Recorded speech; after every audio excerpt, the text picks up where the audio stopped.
শান্তি। আজকে আমরা জানবো ভারতের উত্থান আর পতনের 84 জন্মের অদ্ভুত কাহিনী। তো সত্যযুগ থেকে ত্রেতা, দাপর, কলি পর্যন্ত 84 বার আমরা কিভাবে জন্ম নিই সেটার আমরা কাহিনীটা জানবো। তো প্রথমে হলো সত্যযুগ। সত্যযুগে সবার প্রথমে আসবে রাধা কৃষ্ণের আত্মা। তো সেই রাধা কৃষ্ণের আত্মার সাথে আরও 9,16,108 জন সত্যযুগের প্রথম সিঁড়িতে আসবে। তার মধ্যে 16,108 জন হবে রাজা রানী আর 9 লাখ হবে প্রজা। তো এইখানে এদের মধ্যে কি কি গুণ থাকবে? এদের মধ্যে 16 কলা থাকবে, এরা 16 কলা সম্পূর্ণ হবে। এদের এখানে 8 বার জন্ম হবে, 150 বছর করে এদের আয়ু থাকবে। আর এইখানে সত্যযুগ কত বছরে? 1250 বছরের। তো সেই 1250 বছর পুরো করতে তাদের 8 বার জন্ম নিতে হবে। আর এইখানে এদের বলা হয় দেবতা, দেবতা বংশী। এখানে সোনা পাওয়া যায়, এটা হচ্ছে গোল্ডেন এজ। তো এইখানে শ্রীকৃষ্ণের আত্মা 150 বছর হয়ে যাবে, তারপরে আবার শরীর ছাড়বে, আবার শরীর নেবে, এই করে করে 8টা সিঁড়ি অতিক্রম করবে, 8 বার জন্ম নেবে। তাই শ্রীকৃষ্ণের জন্মকে জন্মাষ্টমী বলা হয়, অর্থাৎ 8টা সিঁড়ি অতিক্রম করে। তো এখানে 9 লাখ দিয়ে শুরু হবে আর শেষ হবে 2 কোটি দিয়ে। এটাকে বলে বৈকুণ্ঠ, সত্যযুগ, সুখধাম, হ্যাঁ, গোল্ডেন এজ। আর এদের দেবতা বংশী বলা হয়, দেবতা। আর এখানে এরা শতপ্রধান থাকবে। এরপরে 16 কলা সম্পন্ন এখানে থাকবে। তারপরে 9 নম্বর সিঁড়ি থেকে শুরু হয়ে যাবে ত্রেতা যুগ। এই 9 নম্বর সিঁড়িতে কে আসবে? শ্রীরাম, শ্রী সীতা, ঠিক আছে। তো এরা হচ্ছে 14 কলা। তাহলে ত্রেতা যুগে যারা আসবে তাদের 14 কলা। এখানে এদের আয়ুও কমে যায়। এখানে যেমন এদের 150 বছর আয়ু থাকে, এখানে এদের 125 বছর আয়ু হয়ে যায়। আর এইখানে 12 বার এদের জন্ম হয়। তো এইখানে রূপা পাওয়া যায়, তাই এখানে বলা হচ্ছে এটাকে সিলভার এজ। আর এই যুগটাও ত্রেতা যুগও 1250 বছর। এখানে এদের 12 বার জন্ম হয়। আর আয়ু কমে যায় যেহেতু, তাই জন্মটাও বেড়ে যায়। এখানে এদের 14 কলা। এখানে 2 কোটি দিয়ে শুরু হয়, 33 কোটি দিয়ে শেষ হয়। এদেরকে দেবতা বলা হয় সত্যযুগের, আর এদের বলা হয় ক্ষত্রিয়। 2 কলা কমে যাচ্ছে, 14 কলা। তো তাহলে সত্যযুগে ছিল 9,16,108 জন, শেষ হলো 2 কোটি দিয়ে। আর ত্রেতা যুগে 2 কোটি দিয়ে শুরু, 33 কোটি দিয়ে শেষ। তো এদের বলা হচ্ছে ক্ষত্রিয়।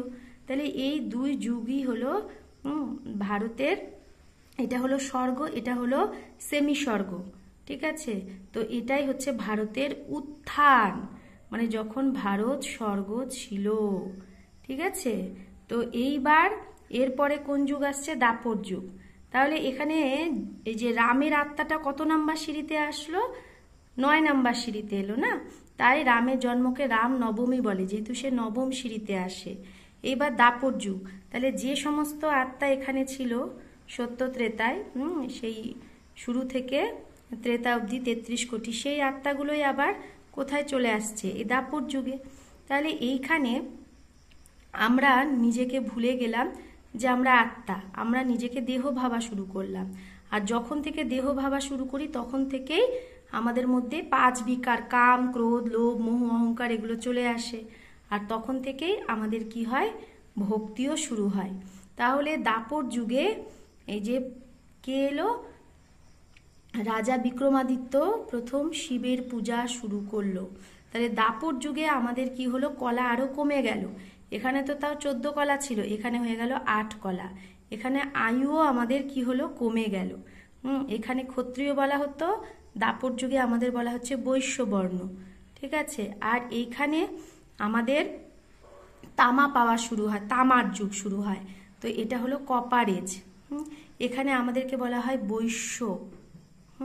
তো এইখানে আত্মারা প্রথম শিবের পূজা শুরু করে, রাজা বিক্রমাদিত্য। এবং সাথে সাথে এখান থেকে যারা এসেছে তারাও তো বিভিন্ন রাজ্যে রাজা হয়ে যায়, তো তারাও শিবের পূজা শুরু করে। তখন প্রথমে একজনেরই পূজা হতো শিবের, সেটা হলো শতপ্রধান ভক্তি। তারপরে ধীরে ধীরে আমরা মূর্তি পূজা শুরু করি, রাধা কৃষ্ণ, গণেশ, কার্তিক, দুর্গা, হনুমান, এগুলো মূর্তি পূজা শুরু করি, মূর্তি বানাই, সেটাকে সাজাই, আবার ডুবিয়ে দিই। তো সেটা তখন হয়ে যায় আমাদের ব্যভিচারী ভক্তি। প্রথমে অব্যভিচারী ভক্তি ছিল, একজনের ভক্তি। তো সেই জন্য সেই ভক্তিতেও আমরা সুখ পেতাম। ধীরে ধীরে ব্যভিচারী ভক্তি হলো, বিভিন্ন জনের পূজা, মূর্তি পূজা শুরু হলো। তো এইখানে আমাদের আয়ুও কমে যায়। এখানে 150 বছর ছিল, এখানে 125 বছর, এখানে গড়ে 100 বছর আয়ু এরকম হয় গড়ে। তো এইবার এইখানে আমাদের কয়বার জন্ম হয়? 21 বার। যেহেতু আয়ু কমে যাচ্ছে, তো 1250 বছর কভার করতে আমাদের 21 বার এখানে জন্ম হচ্ছে। আর এখান থেকেই আমরা পূজারী হতে শুরু করি। এখানে তো আমরা পূজ্য ছিলাম, আমরাই তখন দেবী দেবতা ছিলাম, তাই আমরা পূজা করতাম না কারো। আর এইখান থেকে আমরা পূজারী হয়ে গেলাম, আমরাই নিজেদের মূর্তি তৈরি করে পূজা শুরু করলাম। তারপরে কি হলো? চলে এলো কলিযুগ। এখানে তো তাও 8 কলা ছিল, এখানে হয়ে গেল 9 কলা, 0 কলা, আত্মার কোনো কলা নেই। এখানে আমরা কি হয়ে গেলাম? শূদ্র। এখানে বৈশ্য, এখানে আমাদের কোয়ালিটি শূদ্রের মতো হয়ে গেল, কোনো কলা নেই। আর এখানে আমাদের কি হলো? আয়ুও কমে গেল। আয়ু, এখানে আয়ুর কোনো ঠিক ঠিকানা নেই। গর্ভেও কেউ শরীর ছাড়ছে, তাই না? কেউ 1 বছর বয়সে, কেউ 1 দিনে, কেউ 100 বছরে, কেউ 50 বছরে, কেউ 10 বছরে। সেই জন্য এখানে আয়ুর ঠিক ঠিকানা নেই। এখানে 42 বার জন্ম হয়। কয়বার? 42 বার। এখানে এটাকে বলা হচ্ছে ব্রহ্মার রাত, দাপর কলিকে। আর সত্য ত্রেতাকে বলা হয় ব্রহ্মার দিন। তাহলে রাত মানে আমরা পতনের দিকে যাচ্ছি না? তাহলে এই সময় আমাদের এই জায়গাটাকে বলা হচ্ছে বেশ্যালয়। আর এইখানে আমাদের লোহা শুরু হয়, লোহার তৈরি, তাই এই জায়গাটাকে বলা হচ্ছে আয়রন এজ। তাহলে ছিলাম আমরা গোল্ডেন এজে, হ্যাঁ, তারপরে সিলভার এজে এলাম, মানে আত্মার কোয়ালিটি অনুযায়ী এজগুলো হচ্ছে। তারপরে কপার এজ, তারপরে এটা হলো আয়রন এজ। এখানে আমাদের 9 কলা, এখানে 16 কলা, 14 কলা, 8 কলা, এখানে 9 কলা। এখানে 8 বার জন্ম হয়, এখানে 12 বার জন্ম হয়। আর দাপর যুগে 21 বার জন্ম হয়, আর কলিযুগে 42 বার জন্ম হচ্ছে।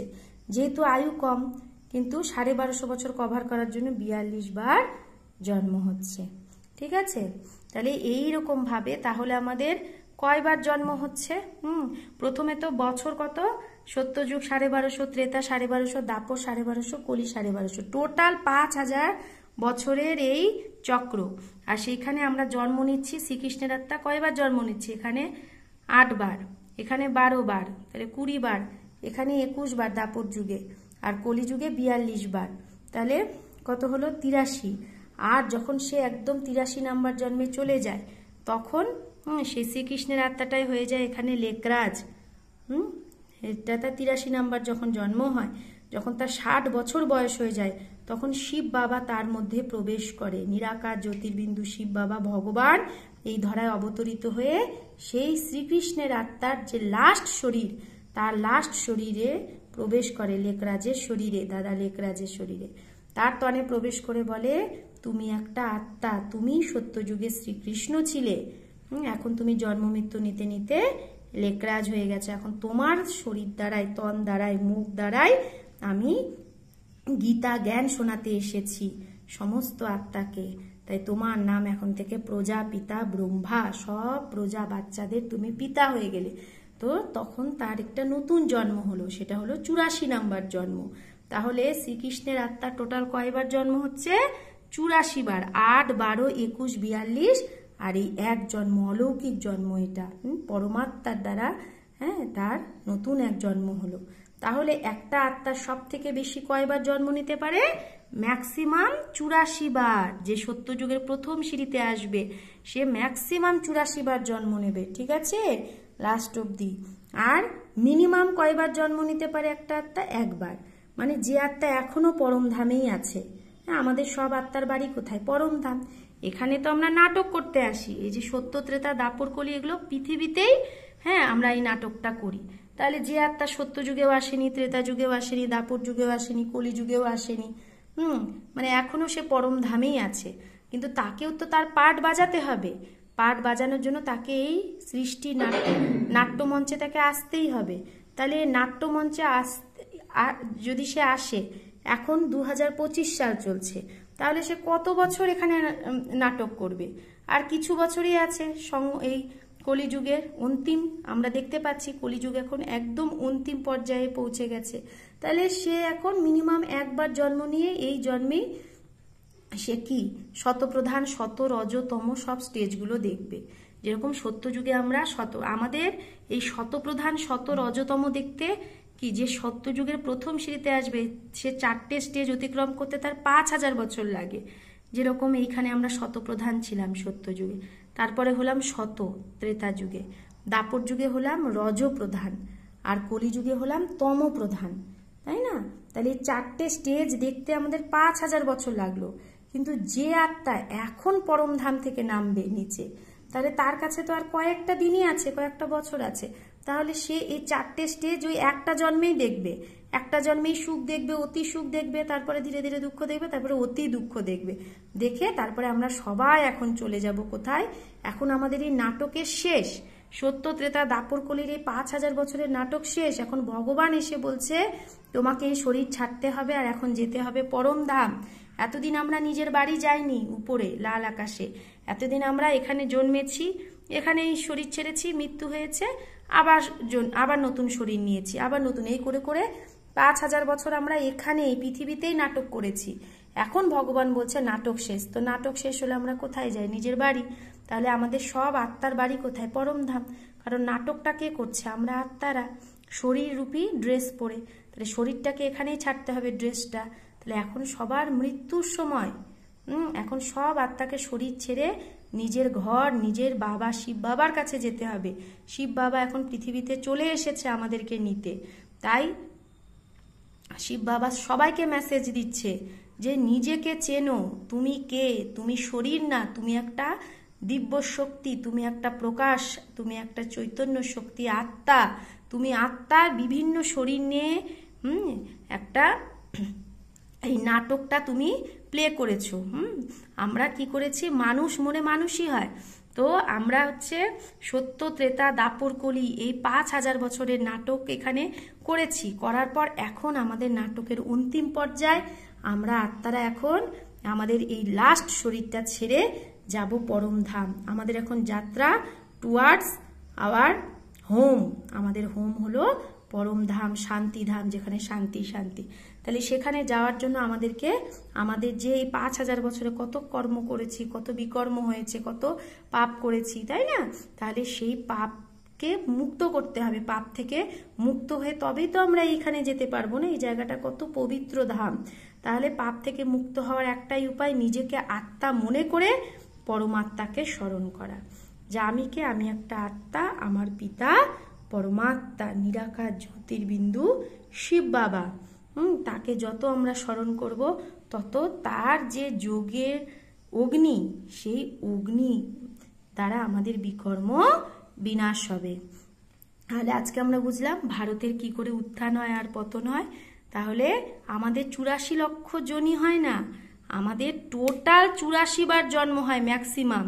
তাই ভগবান শিব বাবা বলছে যে তুমি যে কর্মই করছো এখন আমরা সঙ্গম যুগে আছি, তাই না? আমাদের নতুন জন্ম হলো, ব্রহ্মার মুখ দ্বারা আমরা এই জ্ঞানটা পেলাম।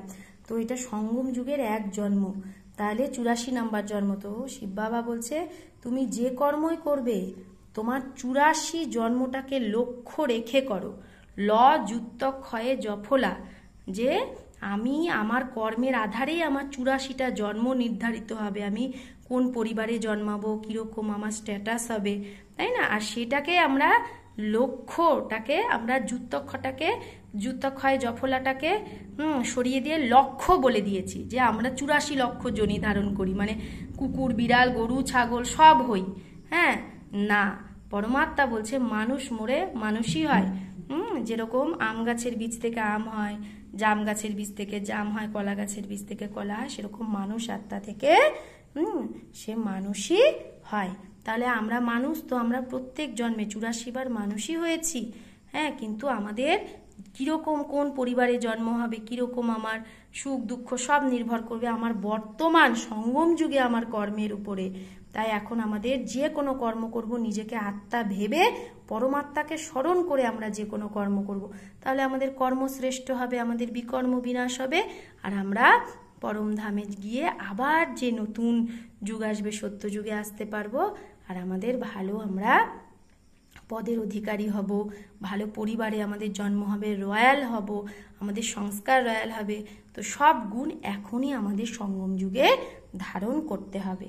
তাহলে আমরা বুঝলাম এটা গোল্ডেন এজ, এটা সিলভার এজ, এটা কপার এজ, এটা আয়রন এজ। আর এখন সঙ্গম যুগের যে লাস্ট জন্ম 84 নম্বর জন্ম চলছে, এটা হলো ডায়মন্ড এজ। কারণ স্বয়ং ডায়মন্ড, হীরা শিব বাবা আমাদের কাছে চলে এসেছে আমাদের ডায়মন্ড বানাতে, কড়ি থেকে হীরা বানাতে। জিরো কলা হয়ে গেছে না, জিরো থেকে হিরো বানাতে এসেছে বাবা আমাদের, মানুষ থেকে দেবতা বানাতে এসেছে, তাই না? তো বাবা হলো শিব বাবা, জ্ঞানের সাগর। তো রুহানি জ্ঞান আর রাজযোগ কি যাত্রা দ্বারা সদ্গতি ইয়া জীবন মুক্তি। জীবন মুক্তি মানে সত্য যুগটাকে বলা হচ্ছে জীবন মুক্তি, আর পরম ধামটা হলো মুক্তি।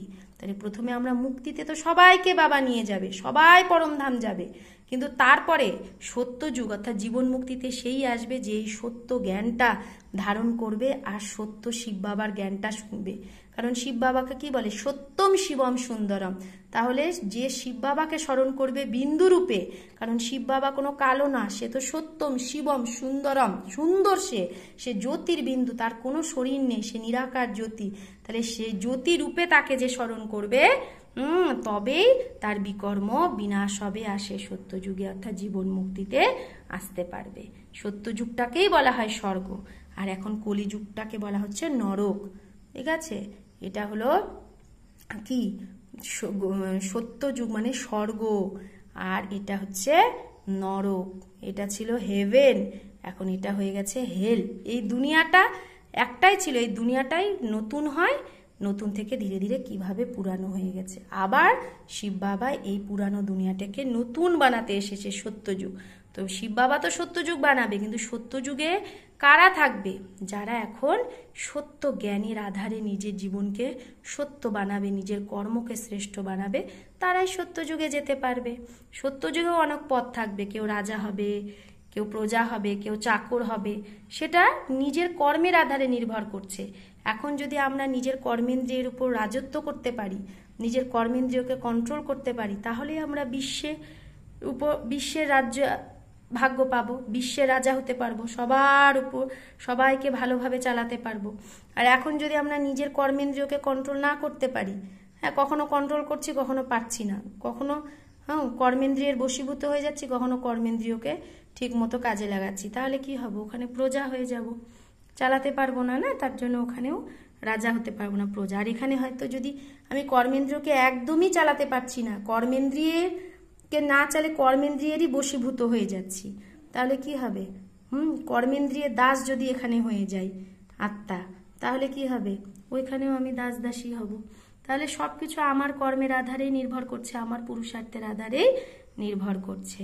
ঠিক আছে, তাহলে প্রত্যেকটা যুগ 1250 বছর। এখানে আমাদের 16 কলা, এখানে 14 কলা, এখানে 8 কলা, এখানে 9 কলা, এখানে শতপ্রধান, শত, রজ, তম। এটা golden age, silver age, copper age, iron age, এটা হচ্ছে ডায়মন্ড এজ। আচ্ছা, যদি আরও কিছু জানতে হয় তাহলে অবশ্যই আপনাদের কাছাকাছি ব্রহ্মাকুমারী সেন্টারে যোগাযোগ করবেন। ওম শান্তি।